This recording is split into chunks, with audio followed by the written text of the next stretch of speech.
¿Qué preguntas vinieron en el parcial? ¿Se acuerdan? Bueno, hola Cristian, buenos días. Yo me acuerdo de las que respondí. Bueno, sí habían dos grupos de preguntas. Ok, o sea, primero un grupo de dos preguntas para los primeros 10 puntos y luego un segundo grupo de preguntas para los siguientes 2 puntos. Ujú. En la primera te pedían, o sea, una de las dos preguntas, la otra no me acuerdo la que respondí, te pedían definir el concepto de verdad y, bueno, o sea, dar esa definición de los diferentes paradigmas de verdad, de las diferentes teorías de lo de verdad, y explicarlas y decir por qué o sea, cuál era tu interpretación, tu definición de verdad, utilizando ejemplos. Mm. Esa es la que respondí yo. Y luego la segunda pregunta era sobre o sea, sobre la propuesta popperiana o kuhniana del proceso científico. Y Ujú. tenías que describirlo y dar una valoración sobre cada uno de los dos. Ah, O ya, sea, ya, sobre ya. uno o el otro. Yo elegí Kuhn, por mi lado. Ah, ya, qué bueno, Luca. Siento que de las dos preguntas, creo que en las prácticas, por ejemplo, hemos visto el tema de la verdad según el pragmatismo, pero no es un tema que nosotros hayamos profundizado en las prácticas, ¿no? En cambio, el tema de Popper y el de Kuhn sí me parece que fue más fructífero. Sobre todo el de Popper, al menos esa es mi impresión. No sé qué pensarán ustedes, pero porque a veces yo tengo una impresión y los estudiantes tienen otras, ¿no? A veces a mí me gustan algunas clases que me parecen así memorables y cuando les pregunto a los estudiantes me dicen, no, esa no me gustó tanto, me gustó más bien la otra. Cada uno tiene diferentes impresiones, pero sí siento que el texto de Popper fluyó mejor, hubo más preguntas. En el caso de Kuhn también, ¿no? Sobre todo porque el texto de Kuhn era difícil. Entonces, varios me preguntaron incluso hasta por correo eh, eh, cosas técnicas, ¿no? Pero bueno, entonces sí les han tomado evaluación respecto de lo que hemos conversado, ¿no? Daniela dice, la otra decía que qué era la epistemología y por qué era importante para los universitarios, si no me equivoco. Wow, esa es una pregunta un poco más personal, ¿no? Sí, sí. A mí más me gustó la de Kuhn. Sí, me imagino, me imagino. Todos son cunianos ahora. Ya, chévere. Bueno, entonces no ha sido un examen, digamos, sorpresa, ¿no? Que haya venido con una pregunta así, este, sorpresa. Sí, yo me imagino que Toño está contento con que les haya gustado más la pregunta de con él es un cuniano convicto y confeso. Bueno, qué bueno que sea un buen examen, me alegro. La idea es que tengan buenas notas, no que tengan malas notas. Así que bacán. Ok, gente. Entonces, hoy día vamos a discutir este texto de Sankey, el realismo científico, que en realidad es un texto súper breve eh, y, y es un texto que personalmente no me gusta mucho porque da definiciones demasiado precisas sobre qué es el realismo científico, cuando es todo un problema. Inicialmente, si es que el realismo científico tiene exactamente estos principios y tiene exactamente estos argumentos, ¿no? Porque es una etiqueta que se aplica a una serie de propuestas, de argumentos filosóficos, pero no todos comparten, no todos los filósofos comparten los mismos principios respecto al realismo científico, ¿no? Entonces lo que hace Sankey es darte como un esbozo general, ¿no? De cuál es el panorama o cuáles son los principios más o menos compartidos por los defensores del realismo científico, ¿no? Cuando veamos la semana siguiente el texto de Farbach, que es mucho más técnico, se van a dar cuenta que Farbach no comparte todos los principios que ahora voy a enunciar y voy a explicar, ¿no? Entonces, lo primero que les tengo que advertir es eso, ¿no? Que el realismo científico es una etiqueta, es un conjunto de tesis, de afirmaciones, que no necesariamente son compartidas por todos y todas las filósofas, ¿ya? Es, es más o menos una introducción a lo que es el realismo científico, ¿ya? No es propiamente una defensa puntual, específica, ¿ya? Eh, y uno también se podría preguntar por qué tendríamos que comprometernos con el realismo científico, ¿no? Es decir, ¿por qué estudiarlo? ¿Qué interesante tiene? Bueno, el realismo científico, como su nombre lo dice, es aquella tesis que sostiene que el conocimiento científico es real, ¿ya? Es decir, no es una conjetura solamente, no es una historia literaria, ¿no? No es una mitología, no es un conjunto de información que tenga solo un fin útil, ¿no? Sino que el conocimiento científico es real en el sentido de que es verdadero, ¿no? Es objetivo y corresponde con el mundo, ¿no? Ese es el tema, ¿no?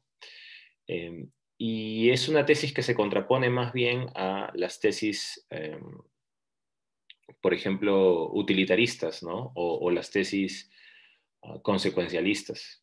Hay filósofos de la ciencia que creen que no necesariamente nos tenemos que comprometer con la realidad objetiva del conocimiento científico, sino simplemente eh, el conocimiento científico es útil, ¿no? Funciona, pero no necesariamente es verdadero. Entonces, la posición, digamos, utilitarista del conocimiento científico o instrumentalista también, hay varios nombres que se le ponen, instrumentalismo, utilitarismo, pero cualquiera de esas posiciones no realistas, antirrealistas, son posiciones mucho más humildes. No llegan a decir que el conocimiento científico sea realmente objetivo, sino que simplemente es útil, funciona, pero no necesariamente es verdadero, ¿no? Entonces, hay una diferencia sutil, pero importantísima, entre ser un realista científico y ser un antirrealista, ¿no? El antirrealista se queda solamente en la afirmación de que la ciencia es útil, mas no necesariamente verdadera. En cambio, el realista dice que además de ser útil, es verdadera, ¿no?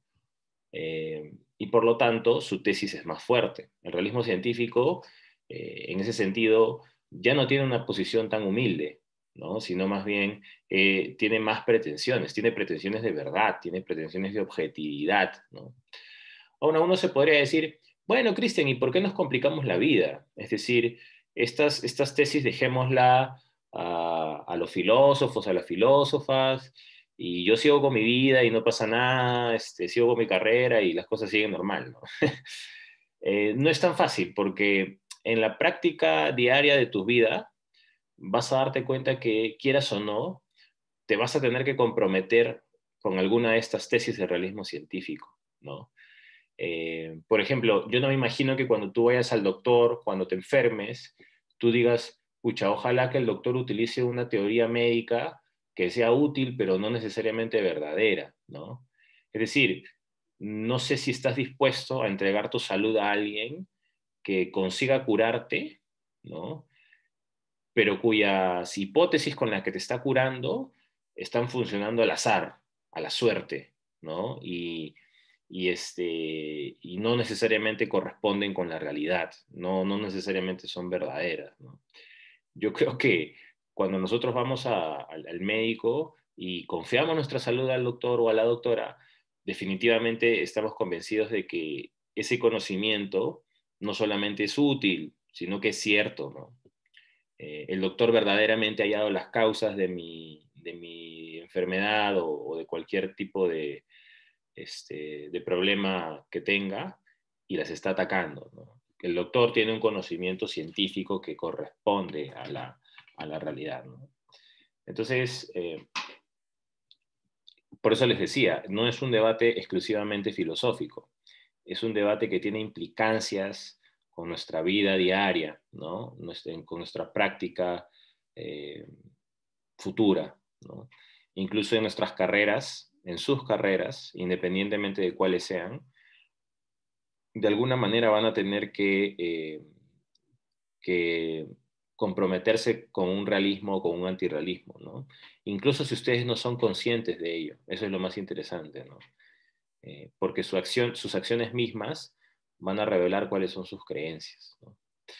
Pero bueno, entonces, esa es la importancia del realismo científico. El realismo científico eh, define nuestra forma de vida en sociedad, ¿ya? Ahora, ¿cuáles son los principios que dice Sankey que gobiernan el realismo científico, ¿no? Bueno, el primer principio es este, que el objetivo de la ciencia es descubrir la verdad acerca del mundo, ¿no? Eh, Parece un primer objetivo razonable, ¿no? Habida cuenta de lo que he mencionado hace un momento, es decir, si lo que quiere el conocimiento científico es ser real, ¿no? Es ser objetivo, entonces uno de los propósitos del conocimiento científico es hallar la verdad acerca del mundo, ¿no? Descubrirla, ¿no? Eh, y acá ya hay que hilar fino ya, ¿no? Acá es donde comienzan ya digamos, las distinciones, las polémicas, ¿no? Porque Sankey utiliza la expresión descubrir. ¿Y qué significa que la verdad se descubra? Significa que la verdad siempre estuvo ahí. Yo no he construido nada, ¿no? Yo solamente estoy hallando la verdad. Por ejemplo, si yo descubro que la energía es igual a masa por velocidad de la luz al cuadrado, como lo hizo Einstein, eh, esa fórmula, ¿no? Esa ley científica, eh, no es una construcción arbitraria de mi razón, de mi cerebro o de mi mente. Eh, es realmente un hallazgo que yo he encontrado en la naturaleza, ¿no? O sea, en la naturaleza yo he hallado que la energía se comporta de cierta manera con relación a la masa y a la velocidad de la luz, ¿no? Y lo único que estoy haciendo yo es abstraer esa ley y formularla matemáticamente. Yo no estoy inventando nada, yo estoy descubriendo más bien algo, ¿no? Pero ya ahí comienzan a haber problemas porque hay filósofos que dicen que la verdad no se descubre, que la verdad es una construcción, ¿no? Eh, por ejemplo, si uno le preguntara mismo a Einstein de qué manera descubrió eso, eh, uno se estrellaría contra la pared, porque lo más gracioso es que Einstein nunca hizo ningún tipo de contrastación empírica de sus hipótesis, ¿no? Einstein formuló su teoría desde la pura conjetura matemática, ¿no? Ya después Eddington y los demás comenzaron a probar su teoría, ¿no? Para saber si es que era verdadera, pero Einstein se seguía moviendo en el plano de las matemáticas nada más, ¿no? Y de la física, para ser más específico. Y, y entonces, ¿en qué sentido descubrió algo, ¿no? Para que lo haya descubierto, primero tendría que haber tenido pruebas empíricas, ¿no? Pero no las tenía. Se movió simplemente en el plano de la conjetura matemática o física, ¿no? Eh, entonces, ahí comienzan a haber problemas, ¿no? ¿Qué significa esto de que el objetivo de la ciencia sea descubrir la verdad acerca del mundo, ¿no? Eh, y el otro problema es este, ¿no? La verdad, porque ya hemos visto con Kuhn que las verdades acerca del mundo son verdades relativas a un contexto histórico, ¿no? En algún momento el paradigma de Newton dejó de ser verdadero. En algún momento el paradigma del propio Darwin, ¿no? Dejó de ser verdadero en algunos puntos. Si no fuera por la revolución genética que originó Mendel, ¿no? El darwinismo no hubiese explicado cómo es que funciona la evolución, ¿no? Entonces, eh, cada teoría científica es verdadera, pero en relación a un contexto histórico, ¿no? Y si tú dices que el objetivo de la ciencia es descubrir la verdad acerca del mundo, pucha, ahí estamos en problemas, porque entonces, ¿de qué hablas cuando hablamos de verdad? O sea, estás hablando de la verdad en mayúsculas, como si, no sé, pues, a ver, imagínense que la ciencia ha descubierto todo lo verdadero que se puede conocer acerca del mundo, y de ahí qué hacemos, ¿no? No nos tiramos, nos cruzamos de brazos, decimos ya, lo hicimos, ¿no? No sé, ese mundo me parece incluso hasta distópico, ¿no? Sería tremendamente aburrido que los seres humanos al fin hayan podido conocer la verdad del universo y puedan descansar ya después, ¿no? Imagínense, eh, no sé, pues cuánta gente se desilusionaría, ¿no? Ah, en cambio, más bien si tú dices que el objetivo de la ciencia es descubrir proposiciones verdaderas, ahí tu posición es más humilde, ¿no? porque ahí lo que me estás diciendo es, bueno, no quiero hallar la verdad, pero por lo menos voy a hallar proposiciones verdaderas, es decir, a un conjunto de afirmaciones finita, ¿no? Que me pueda decir información o contenido real sobre el mundo, ¿no? Eh, y eso ya es mucho más humilde, ¿no? No es tan pretencioso como decir la verdad acerca del mundo, ¿no? Pero lo que sí es cierto es que independientemente de cómo interpretemos descubrir y la verdad, sí es cierto cuando Sankey dice que el realismo científico busca la verdad, ¿no? Sea cual fuera la interpretación que les estoy diciendo, eh, un rasgo común de los realistas científicos es que la ciencia está relacionada el, eh, con el descubrimiento, con el hallazgo de proposiciones verdaderas acerca del mundo, ¿no? No quiere ser simplemente una fábula, quiere ser un conjunto de proposiciones que correspondan con el mundo, ¿no? Entonces, la verdad necesariamente está relacionada con la ciencia. Bueno, ese es el primer principio. El segundo principio dice que la interpretación del discurso teórico es literal, ¿no? Um, ¿Qué significa que la interpretación del discurso teórico sea literal? A ver, yo estoy hablando mucho. ¿Quién puede explicarme esto? ¿Qué creen que significa que la interpretación del discurso teórico sea literal?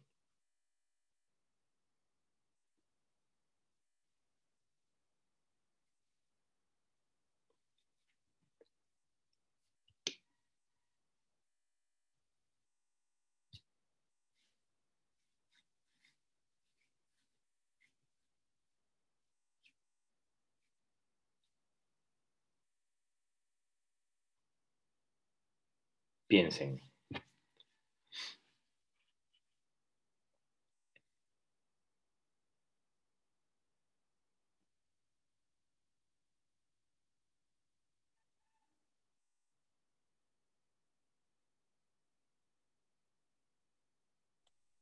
¿Puedo dar una idea? A Así, ver, Luca, suelta. manda.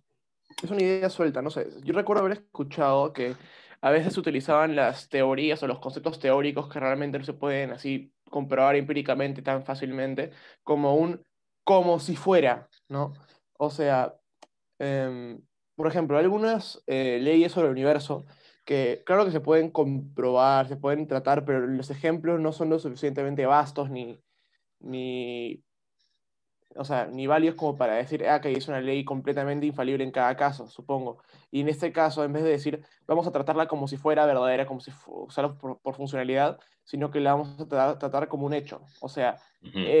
energía igual, bueno, ya me olvidé la fórmula porque soy muy estúpido. Esta Energía fórmula, es igual a masa por velocidad de la luz al cuadrado. materia por el cuadrado. Ok, perdón. No sé por qué no me olvidé de eso. No importa. Imaginemos, o sea, que esta fórmula es un hecho. Así es la vida y ya está. Así es. No Ujú. es una funcionalidad, no es una utilidad. Así es y punto. Así es la vida, así es el universo en el que vivimos. Creo que a eso se refiere.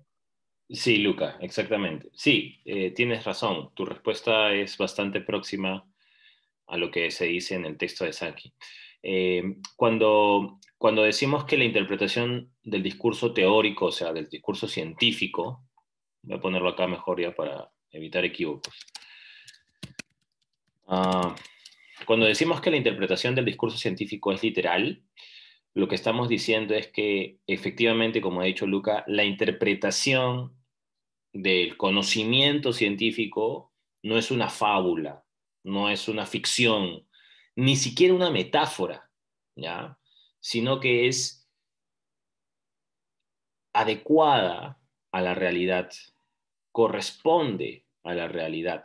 Entonces, cuando yo digo energía es igual a masa por velocidad de la luz al cuadrado, yo no me estoy poniendo en un plano literario, en un plano metafórico o ficcional, ¿no? Yo lo que te estoy diciendo es que existe la energía, te estoy diciendo que existe la masa y te estoy diciendo que existe la velocidad de la luz. No es que te voy a contar una historia fantástica para hacer una analogía con respecto a la realidad. Por ejemplo, ¿qué cosa sí sería un discurso no científico? la creación del Génesis, por ejemplo, ¿no? En el Génesis nos dicen que Adán y Eva son el origen de la especie humana, ¿no? Eh, y si uno analiza lógicamente ese discurso, va a poder hallar una serie de contradicciones, de problemas, ¿no? De preguntas, y, y entonces la defensa normalmente de la iglesia es que el discurso del Génesis es un discurso que no se debe tomar literalmente. No sé si alguna vez les han dicho eso cuando han ido a la iglesia, cuando han estado en el colegio y su profesor o profesora de religión les enseñaba estos temas, ¿no? Normalmente la claro, exacto, Viviana, ¿no? Normalmente lo que nos decían es que el discurso del Génesis no se debe interpretar literalmente, sino que es como una especie de metáfora de cuál es el origen de la especie humana, ¿no? ¿Y por qué es una metáfora? Porque en el caso de Adán y Eva comienzan a aparecer una serie de preguntas que hacen, digamos, inverosímil que esa historia sea literalmente cierta, ¿no? Por ejemplo, cuando dicen que Adán y Eva fueron los que originaron la especie humana, ya, pero entonces tuvo que haber como una especie de, ¿cómo se llama esto cuando tienes relaciones sexuales con tu propia familia? Incesto, ¿no? O sea, tuvo que haber habido relaciones incestuosas, ¿no? Eh, exacto, incesto, ¿no? Y claro, se supone que el incesto para la Iglesia Católica es un pecado. Y entonces, no, ¿cómo correspondes, ¿no? el pecado de Adán y Eva con la prohibición de la Iglesia Católica, ¿no? Otra cosa que tampoco puedes explicar, por ejemplo, es esta idea del pecado original, ¿no? Eh, ¿Por qué nosotros tenemos que arrastrar un pecado original, ¿no? Cuando nosotros no hicimos nada? O sea, me está responsabilizando de algo que hicieron hace miles de años un par de sujetos, ¿no? Pero por alguna razón yo nazco con pecado, ¿no? Yo soy producto del pecado. De nacimiento ya soy pecador. Entonces ella también es un poco fuerte porque hay un sentimiento de culpa que es vigente en la tradición católica, ¿no? Y, y en fin, ¿no? Una serie de problemas que uno podría hallar en el discurso bíblico, ¿no?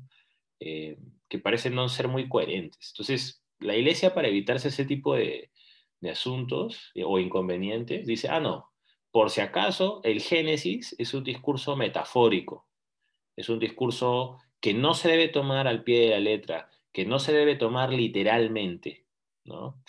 No es que haya habido realmente un hombre y una mujer que se hayan reproducido, sino que es como una especie de analogía o metáfora para ilustrar cómo fue el origen humano, ¿no?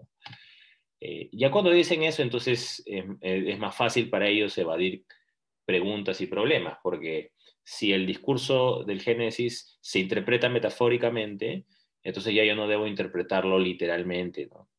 Y pueden haber varias explicaciones posibles, ¿no? Porque dependerán de más de una interpretación, ¿no? Cuando nosotros hablamos de una metáfora, las metáforas, las analogías, ¿no? Estas figuras literarias normalmente son bellas eh, porque se pueden interpretar de varias maneras, ¿no? Por eso la literatura es bacán, porque una metáfora o una figura literaria cualquiera la puedes interpretar de mil formas, ¿no? Son bellas, pero no se deben interpretar literalmente, ¿no?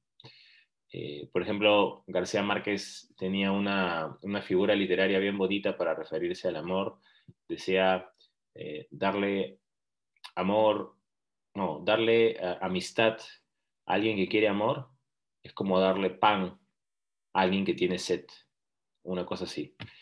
Y claro, hay un poder explicativo ahí bello, pero yo sé que eso es una figura, ¿no? Eso es una comparación. No estoy explicando realmente ni qué es el amor ni qué es la amistad, ¿no? No estoy dando una definición rigurosa de esas dos cosas, ¿no?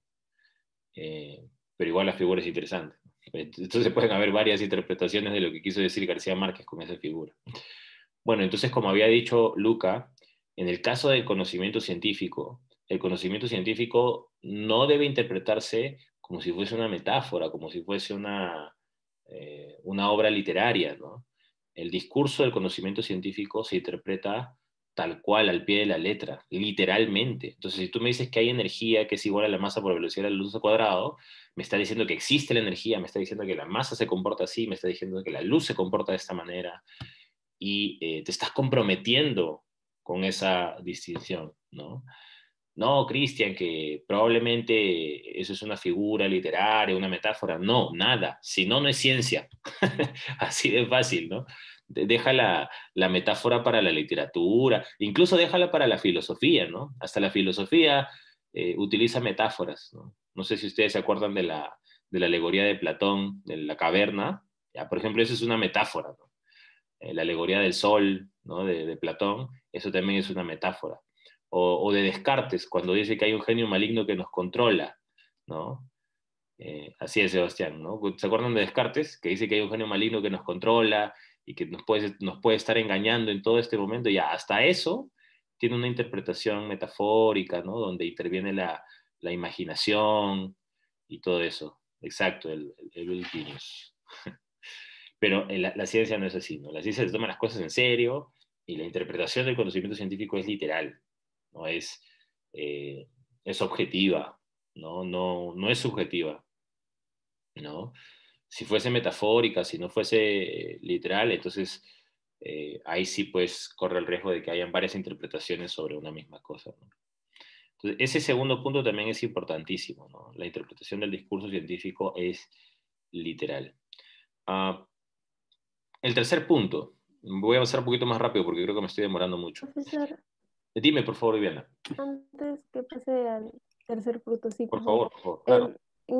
justamente en el punto 2 mencionan el instrumentalismo. O sea, lo mencionan como contraposición del realismo científico porque el realismo científico se encarga de los fenómenos observables, mientras que el instrumentalismo de fenómenos inobservables, supuestamente. Pero que, o sea, el instrumentalismo no puede ser literal, no tiene esta capacidad. Qué interesante, gracias, No Viviana. sé. Es una pregunta, no es un comentario. No, no, sí, sí, es una buena pregunta. Es una pregunta muy buena. Sí, o sea, este segundo principio es complicado porque incluso dentro del mismo conocimiento científico hay una serie de entidades con las que el científico se compromete, pero de las cuales no tiene ninguna evidencia empírica directa, ¿no? Por ejemplo, cuando yo digo que existe la energía nuclear débil y que los electrones y que los átomos y que los protones y que el bosón de Higgs y que más adentro hay otro mundo subatómico, ¿no? Y cada vez vamos yendo de capas inferiores a capas más inferiores, más inferiores, más inferiores sobre la realidad física, ¿no? Cada vez tenemos menos poder de observación directa de esas entidades. Sin embargo, los científicos sostienen que el mundo subatómico existe. No es una fábula, no es una invención, no es que voy a, a decir que existen solo para que tenga poder explicativo, solo para que sea útil. No, no. Es porque de verdad están ahí en el mundo, ¿no? Entonces, lo que me pregunta Viviana es, ¿y qué pasa con esto? La interpretación de estas entidades eh, debe ser una interpretación literal, teniendo en cuenta que yo no puedo observar esas entidades, ¿no? Porque si yo, por ejemplo, te digo, no sé, pues, la distancia entre el Sol y la Tierra es esta. Bueno, pero yo sí puedo observar claramente el Sol y la Tierra porque, digamos, estoy en el plano macrocósmico, ¿no? Yo sí puedo observar la distancia, puedo hacer los cálculos con telescopios sofisticados, etcétera, ¿no? Pero sobre el mundo subatómico, ¿cómo puedo yo estar tan seguro de que esas entidades existen? Entonces, ahí hay dos posiciones, Viviana. Está la posición instrumentalista, que es una forma de antirrealismo, y está la posición realista. Entonces, la posición instrumentalista dice que en ese plano lo único que nos quedaría es que los átomos, o sea, existen, pero no es que se comprometan realmente con esa tesis, sino que lo que te dirían es, bueno, existen en tanto que forman o tienen un rol o una función explicativa en mi teoría. Porque si yo quitara los átomos, entonces mi teoría ya no fuera, ya no sería coherente, ya no tendría un poder predictivo, ya no podría hacer cálculos, ¿no? Pero los hago y funcionan, ¿no? Entonces, si funcionan, eh, son, estas entidades son útiles dentro de mi esquema.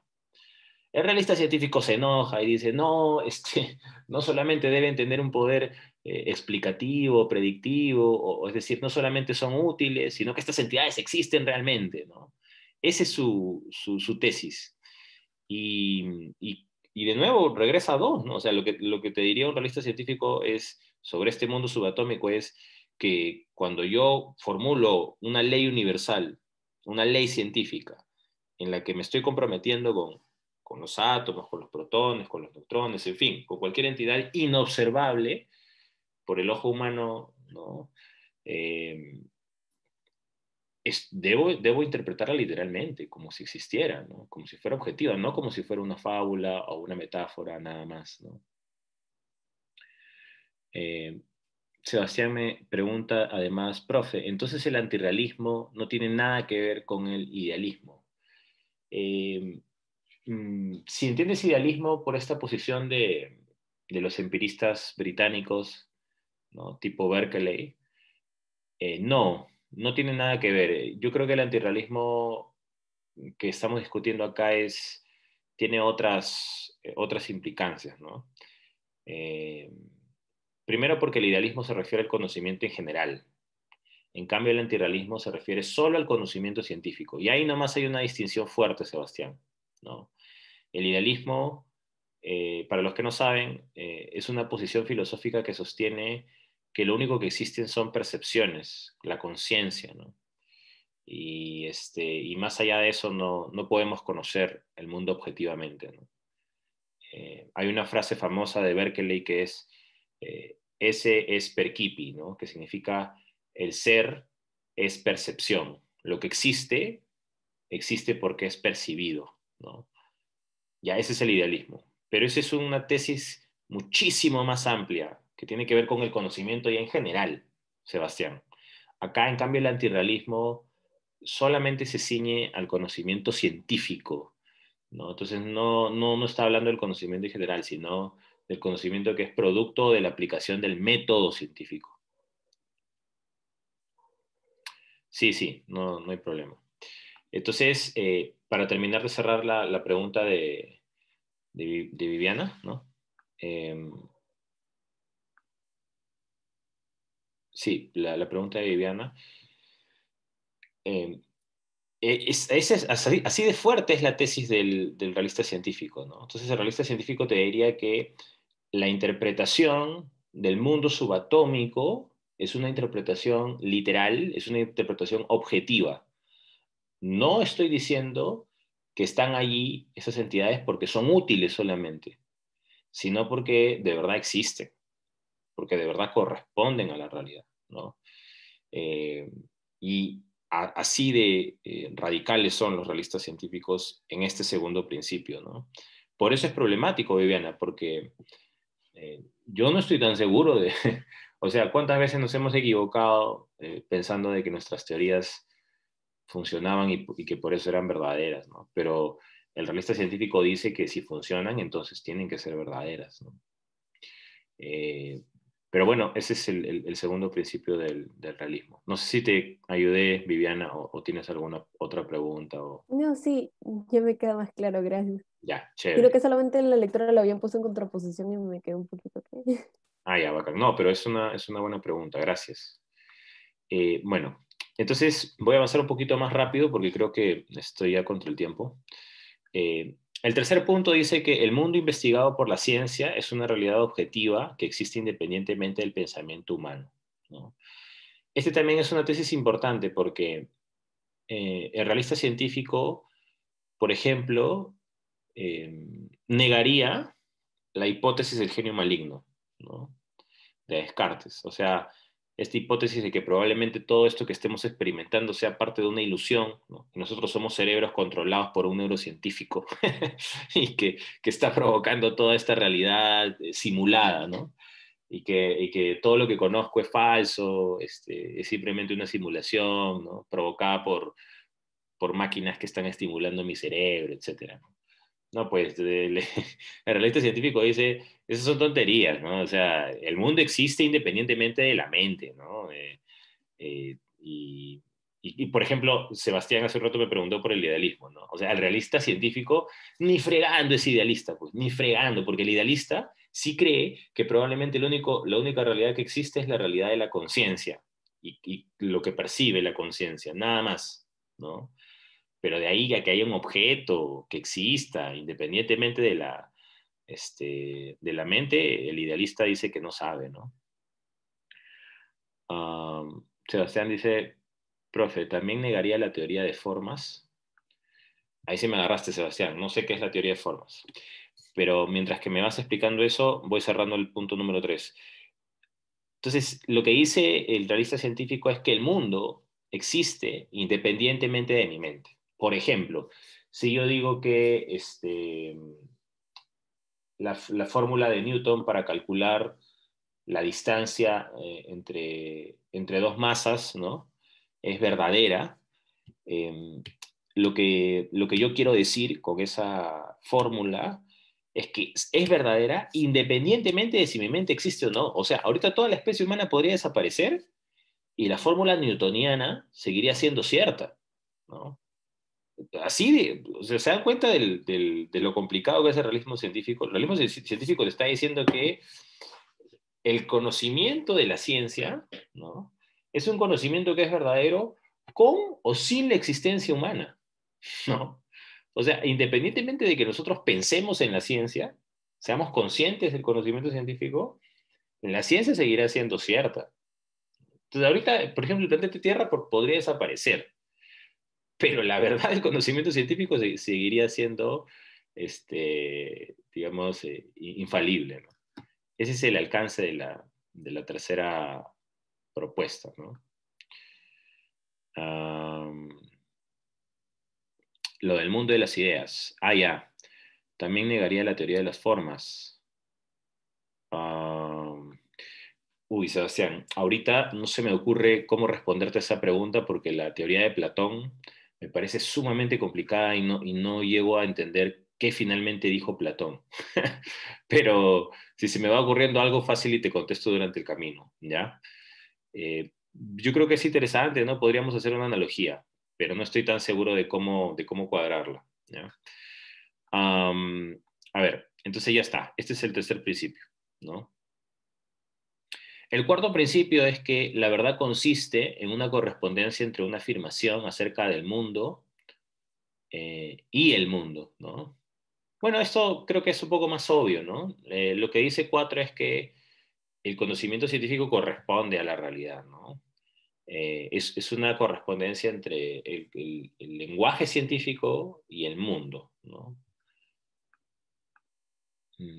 Viviana dice, verdad por correspondencia. Exacto, Viviana, ¿no? Aquí nada que verdad por... O sea, acá, por ejemplo, el realista científico renuncia a una versión pragmatista. Pero es curioso porque ahorita vamos a ver un argumento que sí es pragmatista, ¿ya? Es medio raro, pero el principio del realismo científico no es pragmatista en ese sentido, ¿ya? Te está diciendo que la verdad es una verdad por correspondencia. Pero ahorita van a ver que el realista científico para decir eso utiliza un argumento pragmatista. Es bien extraño, ¿no? Pero ahorita vamos a llegar a eso. Y bueno, aquí ya pues obviamente están renunciando a una teoría de la verdad por coherencia, a una teoría de la verdad pragmatista, ¿no? Están solo comprometiéndose con la teoría de la verdad por correspondencia, ¿no? Eh, y esto es bien bacán porque uno entonces podría preguntarse, ¿y cuál es el estatuto de las matemáticas, por ejemplo, para un realista científico, ¿no? O sea, las matemáticas ustedes saben que no tienen ninguna referencia con la realidad, ¿no? Eh, son puramente abstractas, ¿no? Entonces uno se preguntaría, ya, el realista científico dice que hay correspondencia entre el lenguaje científico y la realidad, pero parte de ese lenguaje científico es puramente matemático. Y entonces, ¿cómo correspondes una multiplicación, una división, una suma, ¿no? Entonces ahí yo creo que también hay un problema porque si tú dices que la matemática es un instrumento, pero que no corresponde a la realidad, pucha, pero tú me estás diciendo que la matemática es un instrumento, pero la matemática es parte del lenguaje científico, ¿no? Ahora, la otra tesis también es problemática, ¿no? Porque si me dices que no, la matemática sí corresponde a la realidad, entonces me estás diciendo algo así como que los números existen. Me está diciendo que existen como, puede existir esta botella y eso, ¿no? Tienen el mismo estatuto ontológico, ¿no? O sea, las entidades matemáticas tienen el mismo estatuto ontológico que las entidades materiales. Ala, ya cuando te mandas con esa tesis es más difícil todavía porque los hay, ¿ah? Hay un filósofo que tuve la oportunidad de escuchar que vino a Perú varias veces, que se llama Agustín Rayo. Él defiende que las entidades matemáticas existen como existe cualquier otro objeto del mundo. Y tiene buenos argumentos para decir eso, ¿no? Me convenció. Claro, digamos, a pesar de que sea una entidad ontológicamente igual a esta botella, no la voy a conocer de la misma forma, ¿no? No la conozco a través de los sentidos. El conocimiento de esas entidades es a nivel más bien racional, ¿no? Pero se los menciono porque hay gente que sí cree eso, ¿no? Viviana dice, puede que las matemáticas no sean ciencia. Sí, Viviana, incluso hay gente que dicen que la matemática no es una ciencia en el sentido estricto porque no tiene evidencia empírica, ¿no?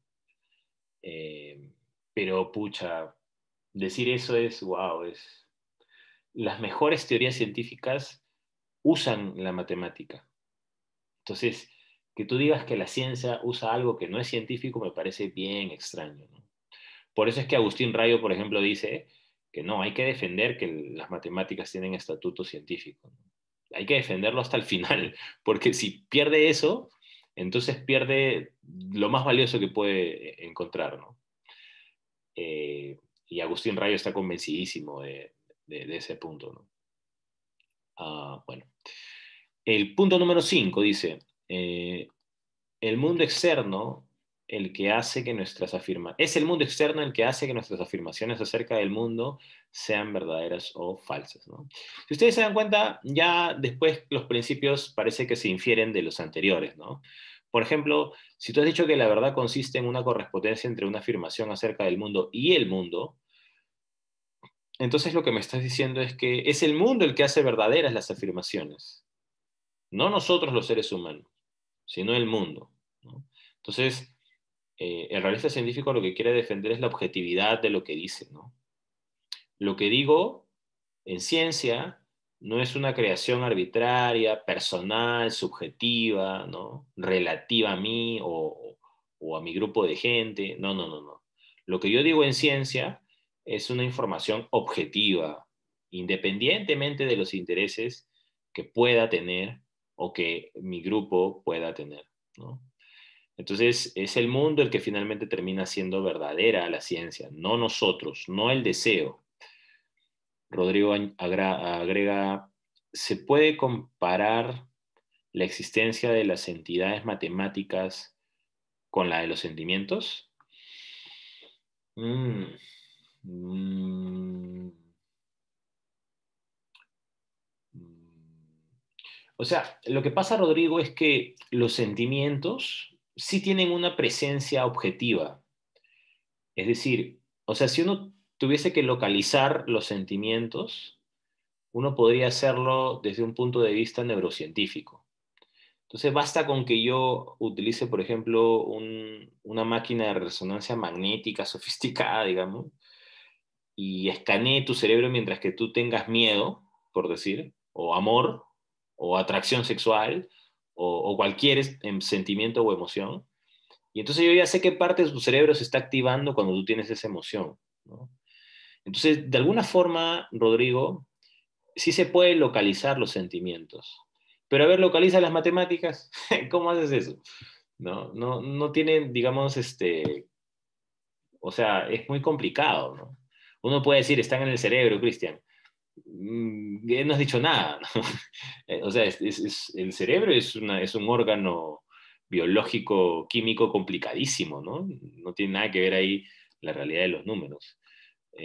Creo que esa es la diferencia, ¿no? Viviana ya te adelantó la respuesta y Luca dice, habría que diferenciar emociones con sentimientos.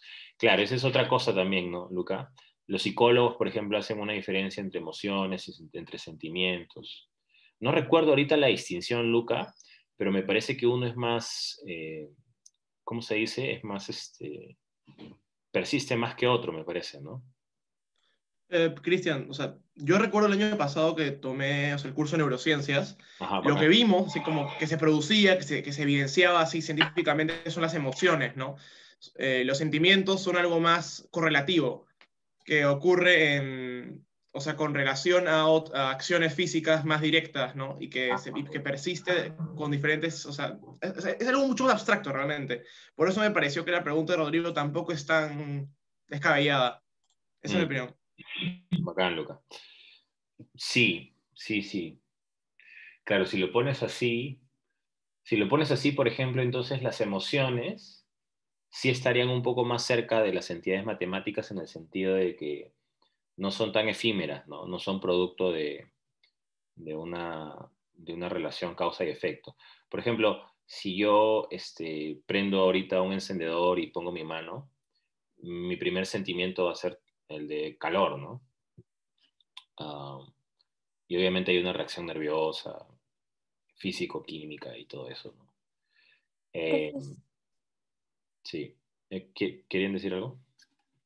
sí, pero, o sea, podemos decir de que justamente abstraemos del mundo las matemáticas, o sea, es como que las matemáticas estuvieran ahí, al igual que los sentimientos. Bueno, los sentimientos sí necesitas un ente, ¿no?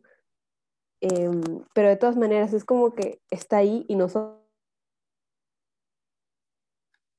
lo abstraemos. Claro, claro, claro. Mm, yo no estoy tan seguro, Viviana. O sea, me parece entonces que estamos entendiendo intuiciones diferentes, ¿ah? Porque para mí las entidades matemáticas o sea, tienen como una especie de rol o de función explicativa de la realidad. Eh, son objetos, ¿no? O sea, son objetos.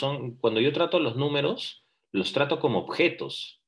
En cambio, cuando yo hablo de sentimientos o de emociones, no necesariamente los estoy tratando como objetos, sino como estados psicológicos, estados mentales, ¿no? Un sentimiento y una emoción son estados mentales finalmente. Ahora, me podrías complicar la vida si es que, por ejemplo, me dijeras que hay algo así como un estado mental matemático.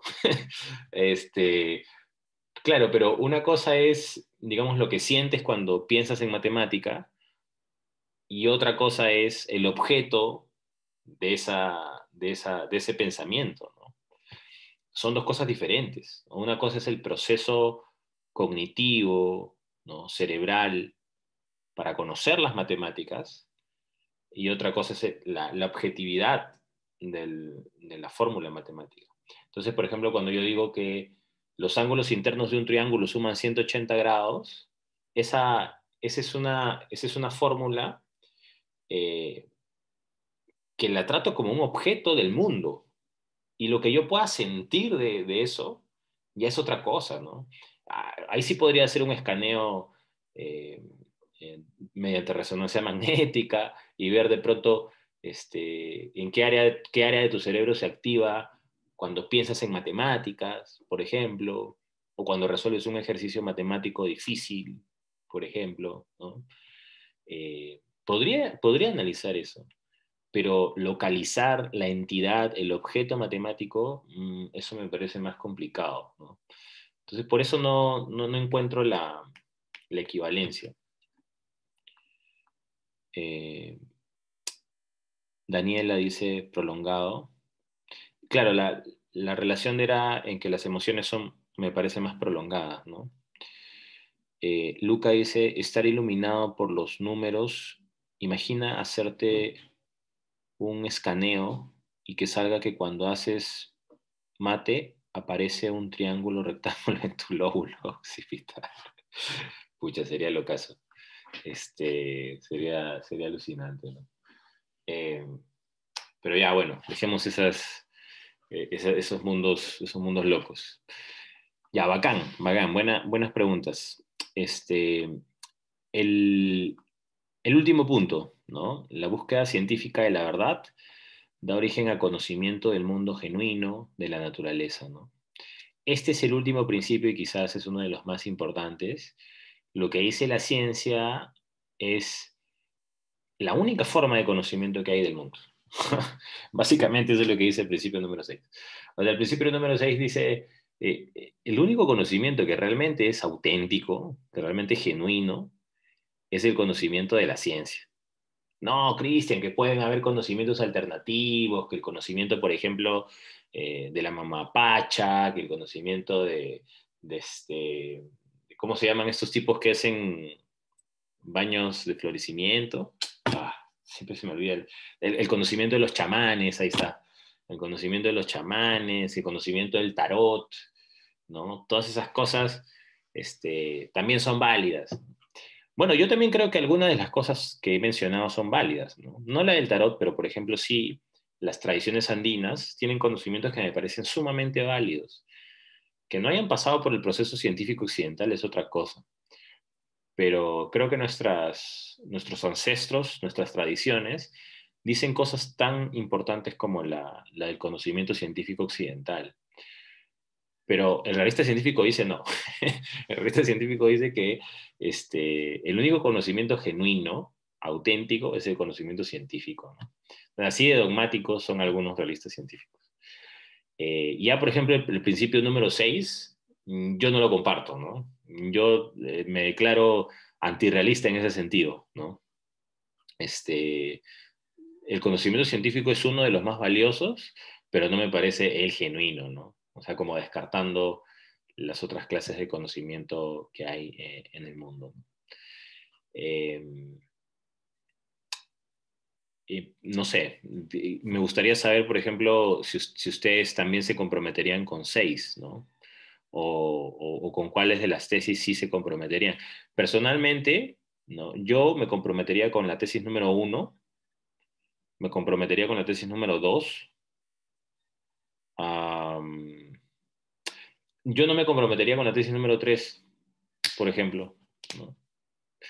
O sea, yo no sé si ahorita soy parte de una simulación, soy un cerebro controlado por una cubeta, ¿no?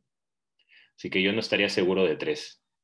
Me comprometo con 1 y con 2, pero no con 3. Pero Cristian, ¿cómo vas a decir eso? Entonces estás alucinando que hay un genio maligno que te está engañando. No, simplemente te estoy diciendo que no sé. Y lo peor, no hay manera de saberlo. No, no hay forma, ¿no? Porque cualquier cosa que haga seguirá siendo parte del genio maligno o del neurocientífico que tiene mi cerebro en una cubeta, ¿no? Entonces yo, no sé, dejo 3 ahí, ¿no? Y si dejo 3, dejo 4, dejo 5 y dejo 6, ¿no? Pero sí me parece que 1 y 2 son como los pilares del realismo científico, ¿no?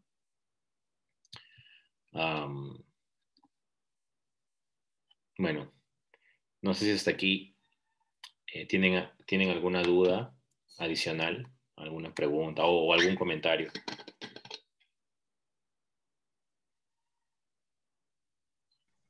Sí, yo tengo una pregunta. Por favor, Flor. Y por ejemplo, ¿y algunos discursos científicos que sean como usted dijo, analogías? O sea, ¿no sería realista? Porque Ay, yo he leído algunos que no, o sea, no son al pie de la letra. O sea, ¿lo está descartando? por ejemplo, A ver, no se me ocurre ninguno ahorita. pero te estás imaginando que hay conocimiento científico que sí utiliza analogías o cosas así. Sí, Ya. o no usan. Ya, Flor, gracias. A ver, que yo recuerde, no hay conocimiento científico formal, oficial, que utilice esas analogías. Lo que sí puede ser, Flor, es que hayan divulgadores de la ciencia que utilicen analogías. Pero un divulgador de la ciencia es diferente a un científico, porque el propósito del divulgador científico no es que tú hagas ciencia, sino que entiendas de qué va el conocimiento científico. Entonces, hay una serie de divulgadores que hacen constantemente analogías para... Viviana creo que se había salido. Hay una serie de divulgadores que hacen analogías para que nosotros podamos entender teorías científicas complejísimas, ¿no?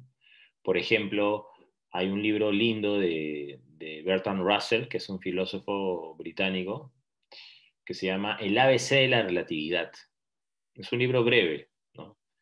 Que yo lo leí cuando estaba en el integrado, bueno, cuando estaba, como están ustedes, ¿no? En estudios generales.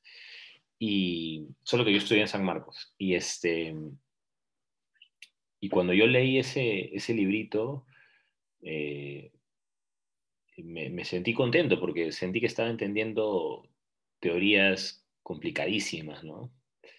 De hecho, cuando quise leer directamente a Einstein no entendí nada, ¿no? Hay un artículo de Einstein que está en inglés, que es el que publicó en matemáticas, ¿no?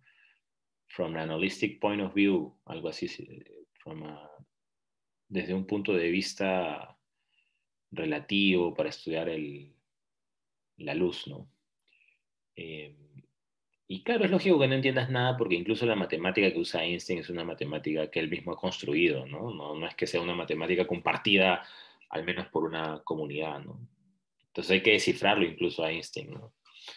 Um, eh, También me pasó eso cuando leí El origen de las especies de Darwin, ¿no?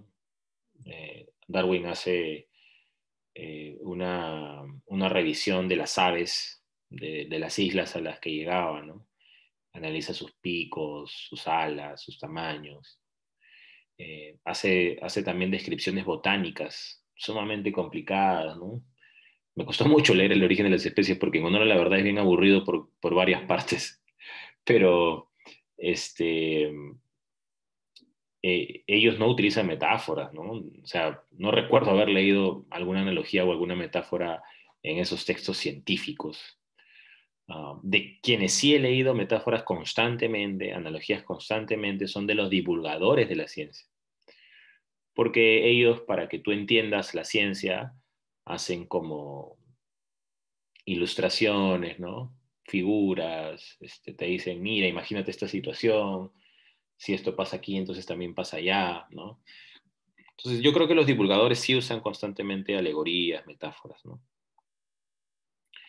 Chévere. Gracias, Flor. Bueno, entonces, eh, ya. Profe, Por favor, Sebastián, dime. ah, ya entonces, todavía no me queda muy claro el antirrealismo. El antirrealismo solo sostiene que el conocimiento científico no es necesariamente verdadero. Puede ser útil, pero no necesariamente verdadero. Entonces, por ejemplo, si la teoría de Darwin funciona, ¿no? Eh, no es que funcione porque corresponde al mundo, sino que funciona porque tuvo la coincidencia de que es útil, ¿no? Y nada más, ¿no? Entonces no es que realmente nosotros provengamos de un origen común, O sea, este, el dime. antirrealismo como que está ligado al funcionalismo, algo así. Ajá, exacto. El antirrealismo está ligado al funcionalismo, el antirrealismo está ligado al instrumentalismo. O sea, Instrumento. la ciencia es un instrumento, cumple una función, pero no necesariamente es verdadero. Esa es la tesis del antirrealismo. Y, y el antirrealismo al mismo tiempo se aleja del idealismo, ¿verdad? el antirrealismo al mismo tiempo se aleja del idealismo. Es que yo no sé qué significa exactamente esa pregunta, Sebastián. Si significa si son diferentes, sí. Una cosa es ser idealista y otra cosa es ser antirrealista. Ya te expliqué por qué, ¿no? Ajá, Aparte tienen propósitos diferentes. O sea, el idealista lo que quiere decirte es que lo que existe solo es la percepción. En claro. cambio, el antirrealista no te está diciendo eso, ¿no? El antirrealista lo que te está diciendo es, lo que le preocupa al antirrealista es cómo interpretamos a la ciencia, ¿no? El Ya. antirrealista dice, bueno, la ciencia es un instrumento, pero no es necesariamente verdadera. Nada más, ¿no? No te está diciendo que todo esto es Y una el interpretación. realista dice que es un instrumento verdadero. Exacto, el realista dice que es verdadero. Ajá. Ah, ok. Ya, bueno. Ok, gracias. Ya, chévere, Sebastián. Bueno, listo. Entonces, hasta aquí, estos son los principios del,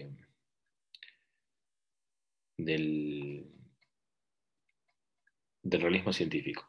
Veamos entonces cuáles son sus argumentos, ¿ya? Esto creo que es más fácil. Dice, el primer argumento es nuestro lugar en el mundo, ¿no? Dada nuestra supervivencia, tenemos la capacidad de adquirir conocimiento genuino, ¿no? Este argumento me parece bien interesante porque es un argumento, en el fondo, evolucionista, ¿no? Te está diciendo que el conocimiento científico es una adquisición evolutiva, ¿no?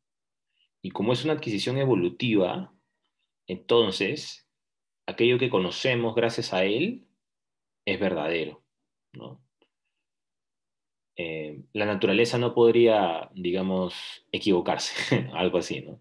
La naturaleza nos ha provisto de un cerebro sumamente sofisticado para producir conocimiento científico y para poder sobrevivir, digamos, como especie, ¿no? Frente a las adversidades que se puedan presentar durante el camino, ¿no? Eh, entonces el conocimiento científico tiene un rol. Ese rol eh, hace que sea verdadero, ¿no? ¿Qué opinan? ¿Qué opinan de este punto número uno? ¿Les parece un argumento válido o no?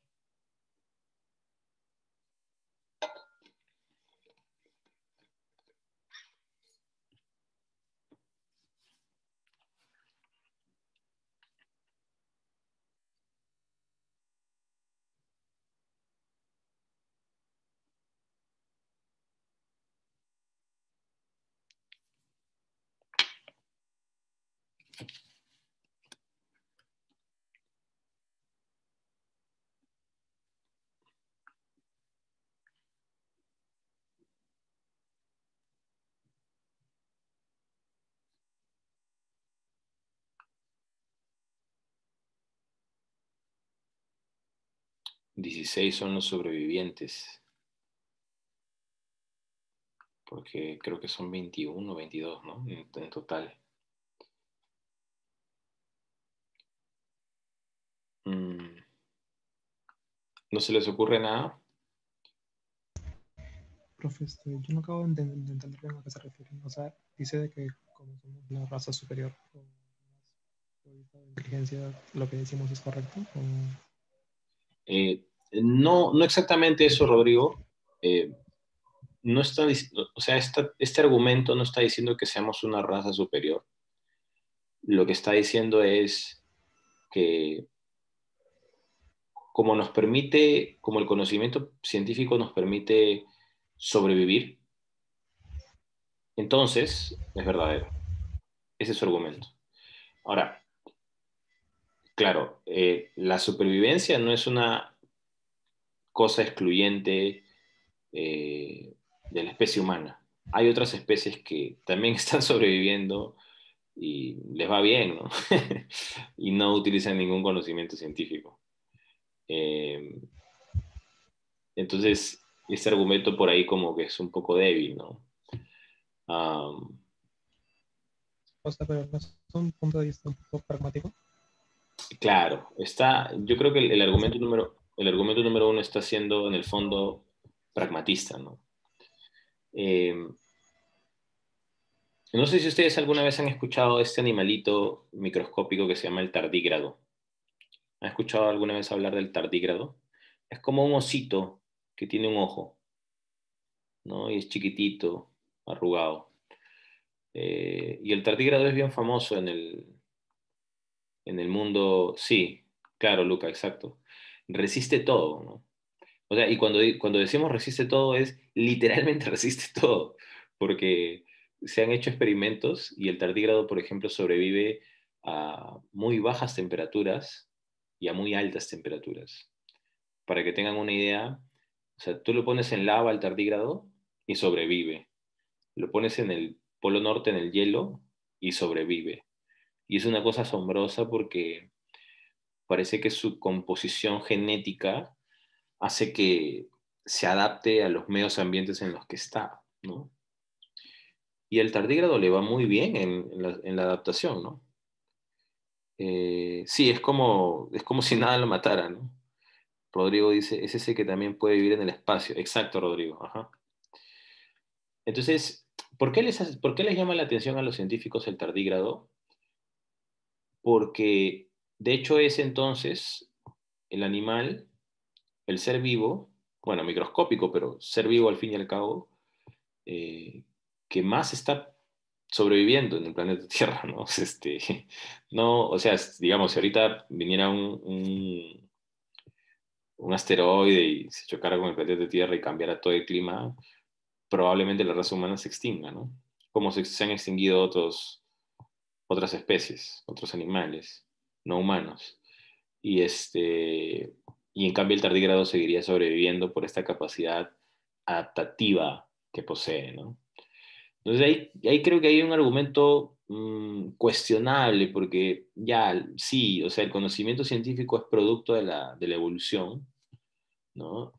Nos ha permitido sobrevivir. Por ejemplo, la pandemia la estamos tratando de pasar por el conocimiento científico, ¿no? Porque sabemos que hay virus que son microscópicos y entonces tomamos nuestras precauciones, y etcétera, etcétera, ¿no?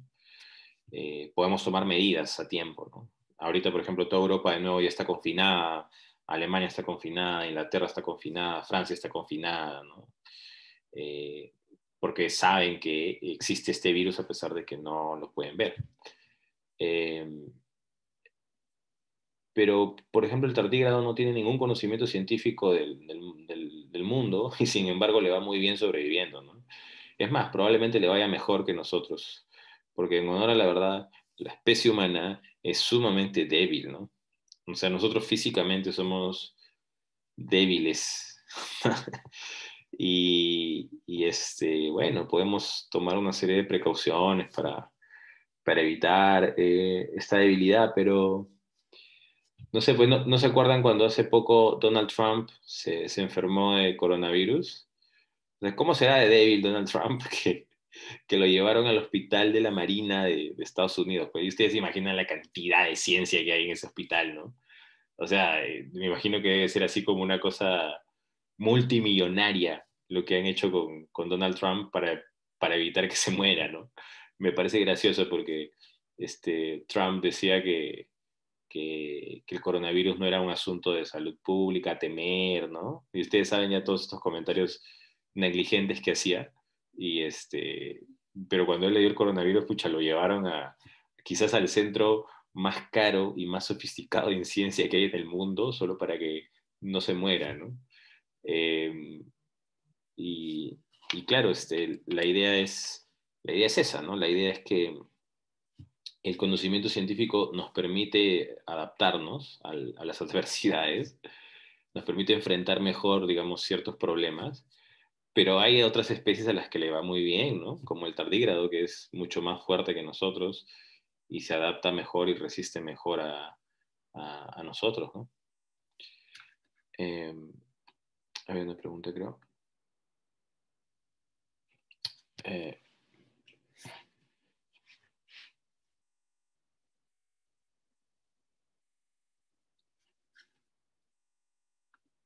ya, no te preocupes, Viviana, dale.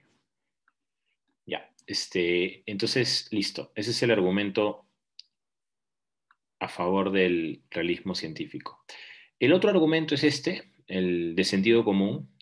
El sentido común es el punto de partida central de cualquiera. Perdón. Este argumento también me parece bien débil. Yo no creo que el sentido común necesariamente sea una justificación para defender el realismo científico. De hecho, hay personas que tienen un sentido común donde el realismo científico no tiene ninguna cabida, ¿no? Por ejemplo, hay gente que prefiere en vez de un médico, prefiere ir no sé, pues a un cura, ¿no? En vez de un médico, prefiere ir a un chamán. Entonces, esto del sentido común me parece bien relativo. No creo que sea un buen argumento. Yo creo que los mejores argumentos son estos de acá, estos dos. ¿Ya? El tercer argumento es el éxito y la verdad, ¿no? El éxito de la ciencia no es un milagro. De hecho, creo que este es el que me parece el mejor argumento de todos en tanto el realismo científico existe. Lo que dice este argumento es bien sencillo. Dice que la ciencia es útil, pero es útil porque es verdadera. Ahora, tú le podrías decir, bueno, pero han habido conocimientos científicos que han sido útiles, pero no necesariamente verdaderos. Entonces, milagrosamente, fueron útiles, pero no verdaderos. Lo que te dice el realista científico parece tener sentido. Te está diciendo ya, lo que tú me quieres decir es que la ciencia es útil así, milagrosamente, ¿no? Por accidente, por azar, ¿no? Eh, y claro, a ver, tú muerdes esa bala, pues, ¿no? A ver, tú di que el conocimiento científico entonces es útil, pero no verdadero, ¿no? Y que entonces cuando te pregunten, ¿pero por qué es útil? Ah, bueno, por un milagro, por un accidente, por una coincidencia, ¿no? Y claro, eso ya es más problemático, ¿no? No suena tan intuitivo de que todo lo que el conocimiento científico está diciendo actualmente, todo, o sea, imagínate, ¿no? La teoría de la evolución, la teoría cuántica, la teoría de la relatividad general, ¿no? Y en fin, las mejores teorías en las diferentes áreas, todo eso sea pura coincidencia, milagrosamente sea pura coincidencia, o sea, sea útil de manera milagrosa. Ya pues, eso es bien insensato, ¿no? Es como muy irracional, ¿no?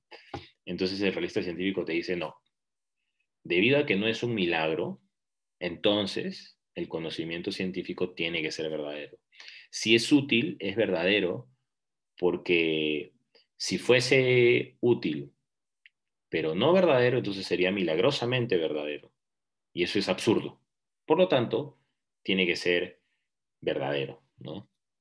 No sé si me entendieron ese argumento. Ese argumento es importante. Yo les apuesto que Toño se los va a preguntar en el examen final, ¿ah? Así que si no han entendido este argumento, por favor, díganme. Lo vuelvo a repetir, ¿no? O sea, es una reducción al absurdo, ¿ya? Mira, es así. El, el conocimiento científico es útil. Primera premisa, ¿ya? Ahora, si el conocimiento científico es útil y es milagrosamente útil, ¿no? Eso quiere decir que la cantidad de conocimiento científico que nosotros tenemos es verdad solo por coincidencia, solo por azar, solo por milagro. Y eso es absurdo. Por lo tanto, el conocimiento científico debe ser no solamente útil, sino necesariamente verdadero, ¿no? Porque de lo contrario sería absurdo decir que toda esa coincidencia es milagrosa, ¿no? Ese es el argumento de los realistas científicos. Y ese me parece el mejor argumento de todo, ¿no? El argumento la relación entre el éxito y la verdad, ¿no? Si la ciencia es exitosa es porque es verdadera. La otra opción sería que sea exitosa por milagro, por coincidencia, pero eso es absurdo. Por lo tanto, tiene que ser verdadera si es exitosa, ¿no? Y este es el último argumento, ¿no? La relación entre éxito y método. Dice, las reglas del método científico conducen a la verdad, puesto que son la mejor explicación. Este argumento también es importante porque Lo que hace el método científico es tener un poder explicativo sobre la realidad que no tienen las otras formas de conocimiento, ¿no?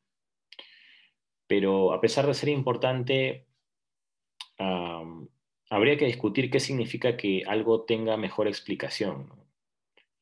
Por ejemplo, claro, si tú quieres explicar el origen de la especie y te vas al Génesis, definitivamente el Génesis no es la mejor explicación, ¿no? Pero probablemente yo pueda encontrar una mejor explicación. El caso del psicoanálisis, por ejemplo, ¿no? En el psicoanálisis tú puedes explicar la conducta humana, ¿no? Alguien que se comporta de tal o cual manera, bueno, porque tiene deseos reprimidos, ¿no? Deseos inconscientes o, o preconscientes, ¿no? Que no los manifiesta debido a la carga moral que ejerce sobre ellos, etcétera, ¿no? Entonces tiene un poder explicativo, ¿no? Pero también puedo explicar la conducta humana desde otras teorías psicológicas. Por ejemplo, la puedo explicar desde la teoría cognitivo-conductual, ¿no? Eh, y cuando hago eso, estoy explicando lo mismo. Entonces, ¿cuál es la mejor explicación? Ahí está el asunto, ¿no? Pero igual, los científicos creen que las teorías científicas son aquellas que pueden ofrecerte una mejor explicación de los hechos, ¿no? Cosa que no puede hacer una teoría que no sea científica, ¿no? Cuando a ti te dicen que tú estás mal porque te han dado una maldición, ¿no? Te han echado, pues qué sé yo, un mal de ojo, eso está lejos de ser una buena explicación, ¿no? Pero cuando a ti te dicen que tú estás mal porque de pronto estás ingiriendo estos alimentos o de pronto tienes esta enfermedad, eso sí es una buena explicación, ¿no? Y ese es el punto. Ya está, gente. Entonces no sé si sobre los argumentos alguien tiene alguna pregunta, alguna duda, algún comentario.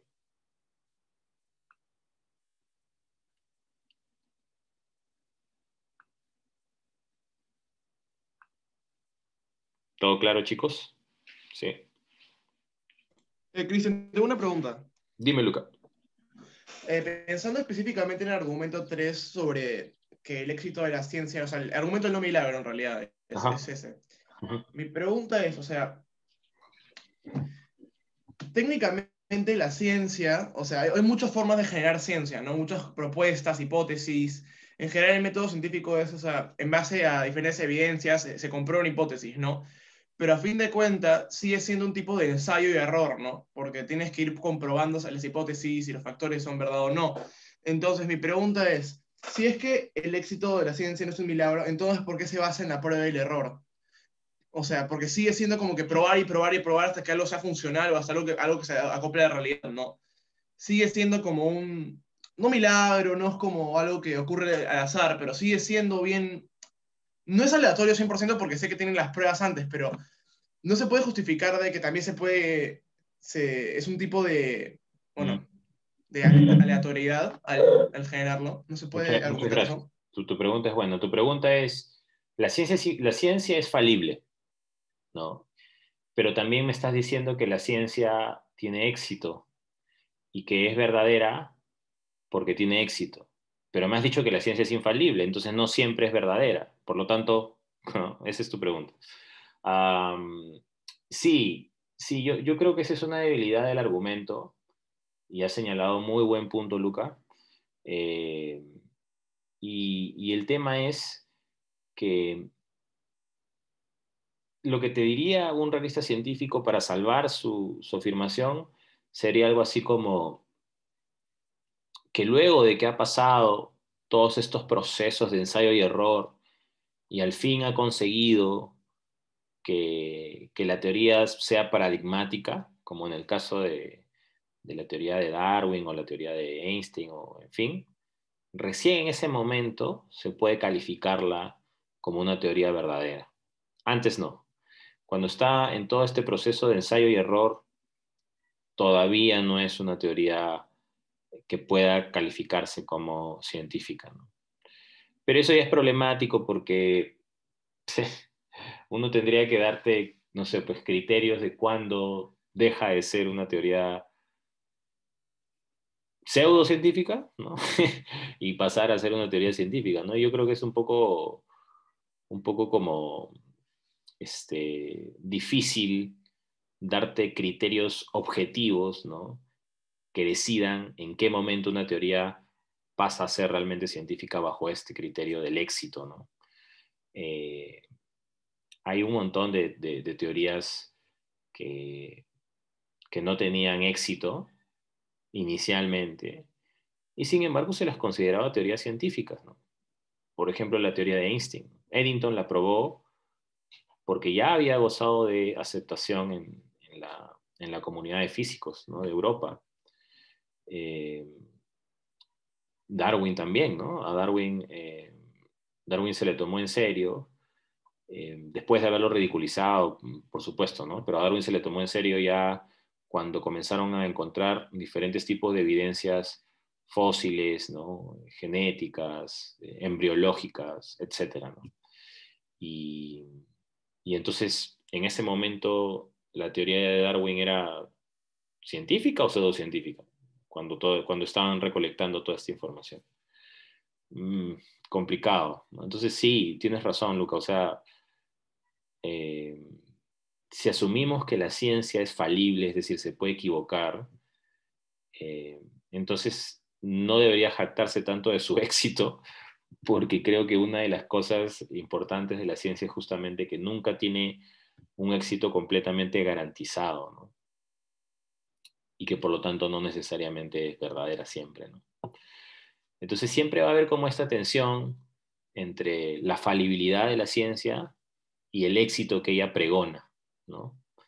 Eh, y creo que es parte también de una actitud muy humana tener cuidado, ¿no? Hay unos antropólogos de la ciencia que, por ejemplo, definen esta actitud optimista del científico como cientismo.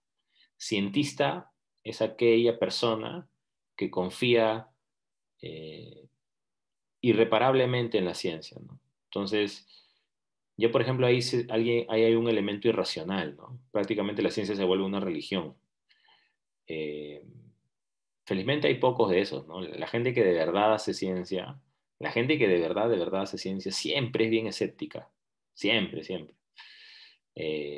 Claro, o sea, son optimistas con sus teorías y todo eso, ¿no? Pero siempre tienen un grado de escepticismo con respecto a sus hipótesis, ¿no? Y son muy cuidadosos en trabajarlas, ¿no? Darwin tuvo que, o sea, no es poca cosa, ¿no? Tener que viajar tanto tiempo en el Beagle, se llamaba creo el barco, para recolectar una cantidad de información que trataran de darle forma a sus hipótesis, ¿no? Y, y entonces eso es ser cuidadoso, ¿no? No es que Darwin haya dicho, ah, no, lo que yo digo ya es cierto sin ninguna prueba y vamos, no, o sea, había cierto escepticismo también en Darwin a la hora de recolectar información, ¿no? Eh, sí, yo creo que más es una actitud de la filosofía esto, ¿no? Hay una, hay una sociedad, no sé si la han buscado en YouTube, se llama la Sociedad Humanista Peruana. Y ellos están siempre criticando las teorías pseudocientíficas, dicen que las teorías científicas son lo mejor que hay, ¿no? Yo estoy seguro que cuando la gente hace ciencia no considera todo ese problema, ¿no? Eh, pero bueno, Luca, sí, esa es una debilidad del argumento de todas maneras, lo que has señalado.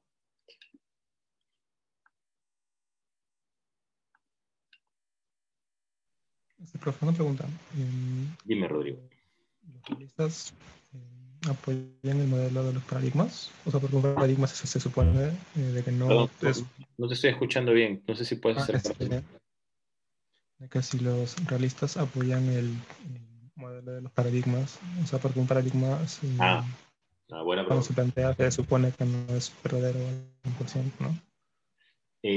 Yo creo que sí lo apoyarían, ¿no?